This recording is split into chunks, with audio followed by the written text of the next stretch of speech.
நான் பாட்டுக்கு செவனேன்னு சமைச்சிட்டு கிடந்தேன். பேசான்ட்டு போயிருக்கலாம்ல. இவர் பாட்டுக்கு வந்து என்ன சமைச்சிட்டு இருக்க? அப்படின்னு சொல்லி கேட்டாரா. சரி என்ன சமைக்கிறது? இன்னைக்கு நம்ம வீட்ல கறி குழம்பும், அப்பளமும் தான் பொரிச்சிருக்கிறேன். வேற ஒண்ணும் பெருசா வைக்கல.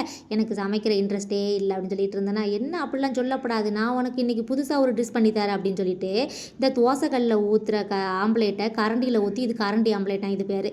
நான்லாம் இது எனக்கு செஞ்சது கிடையாது பார்த்துக்கிடுங்க. தோசை கல்லுல ஆம்லேட் ஊத்துனாலே திருப்பி போடுறதுக்கு 4 ஆள் தேடிக்கிட்டு கிடப்பேன். ஆனா இவர் வந்து கரண்டியில இன்னைக்கு ஊத்தி எப்படித்தான் திருப்ப போறாரோ அப்படின்னு சொல்லிட்டு நான் வேடிக்கைத்தான் பார்ப்போம் அப்படின்னு சொல்லிட்டு அந்த அடுப்பை நீங்களே ப்ரொசீட் பண்ணுங்க அப்படின்னு சொல்லிட்டு அடுப்பை கையில் கொடுத்தாச்சு. அவரும் பக்குவமாக தான் சமைச்சு ஊற்றிட்டு இருந்தாரு. சரி ஊற்றுற வரைக்கும் நல்லா தான் இருக்குது, நல்லா செஞ்சிருமோ பரவாயில்லையே, நம்மளோட சூப்பராக செஞ்சு நல்ல பேர் வாங்கிட்டாருன்னா என்ன பண்ணுறதுன்னு சொல்லி கண்டா இதை எப்படியாவது கவுத்து விட்டுரு அப்படின்னு சொல்லி வேண்டிகிட்டு இருந்தேன். வேண்டி கூட முடிக்கலைங்க, அதுக்குள்ளே நல்லா வந்து சூப்பராக சொதப்பிட்டாரு. எப்பாடி நானும் 15 வருஷம் எக்ஸ்பீரியன்ஸில் என்னை விட சூப்பராக சமைச்சிட்டா அப்படின்னு சொல்லி கொஞ்சம் பயந்துக்கிட்டு தான் இருந்தேன். பரவாயில்ல கண்டிப்பாக சொதப்பிருச்சு அப்படின்னு சொல்லிட்டு இருந்தேன். அப்படி இப்படின்னு கொத்தனார் வேலைலாம் பார்த்து அதை சூப்பராக வர வச்சுட்டாருங்க. என்னங்க இது அற்புதம்! கடைசியில் கரண்டி ஆம்லேட்டு நல்லா தான் வந்துருந்துச்சு.